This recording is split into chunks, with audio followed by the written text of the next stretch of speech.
Hello, bonjour. On va parler ici d'un film totalement improbable que j'ai pourtant énormément apprécié. Comme quoi, le cinéma nous réserve encore de belles surprises en 2019, et c'est pour ça qu'on l'aime. Il s'agit du film À couteau tiré de Rian Johnson, et je n'avais pas grand espoir après Star Wars 8. Mais force est de constater qu'il a fait de gros efforts pour maîtriser son film, qu'il a d'ailleurs écrit lui-même. Du coup, je vais être obligé de dévoiler la construction de cette histoire policière pour montrer que c'est un excellent film réalisé cependant par un excentrique qui aime avant tout désacraliser les plus grandes œuvres.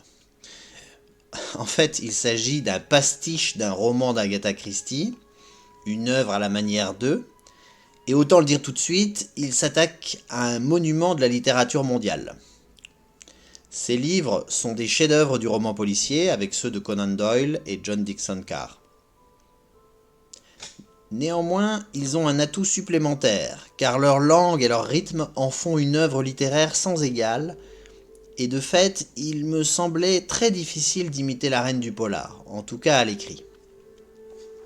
Sauf que Rian Johnson fait un film, il doit donc juste écrire le scénario à la manière d'eux, et ensuite réaliser son film pour plonger le lecteur, je veux dire le spectateur, dans la même ambiance qu'un roman d'Agatha Christie. Et je dois dire que c'est plutôt réussi, on se sent un peu comme chez soi, avec la grande maison familiale pleine de souvenirs, le doyen irascible qui étouffe sa famille, les personnages délurés et extravagants, car trop riches pour travailler, l'infirmière et la gouvernante qui cachent d'obscurs secrets, et ainsi de suite. Il y a cependant une différence.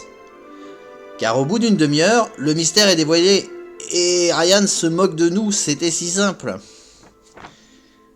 Et le film va passer le reste du temps à nous faire hésiter, à prendre parti entre les coupables et les détectives, à moins que une menace bizarre plane sur la résolution, et peu à peu, on comprend qu'on s'est encore joué de nous, jusqu'au twist central, où tout est renversé.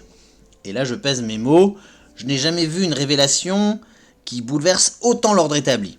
Tout le monde change de rôle, un combat épique entre le bien et le mal peut commencer, et je n'en dirai pas plus.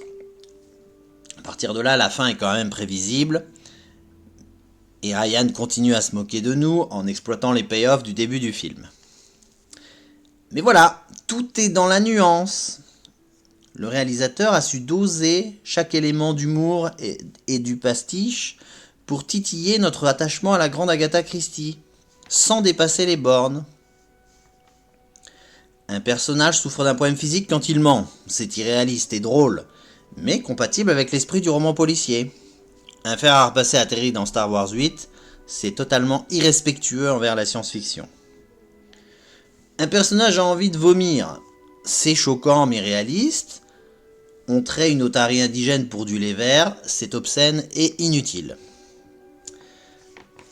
Ce n'est quand même pas si difficile de faire un film structuré où toutes les intrigues convergent, même si le propos policier y aide grandement. Alors que dans Star Wars 8, les scènes n'ont aucun rapport les unes avec les autres. Elles se contredisent parfois, et pire encore, elles contredisent le reste de la saga. Bref, un film réussi, c'est juste un film cohérent avec lui-même. Et également avec ses références. Et c'est le cas du dernier Agatha Christie. Pardon, je veux dire du dernier métrage de Rian Johnson.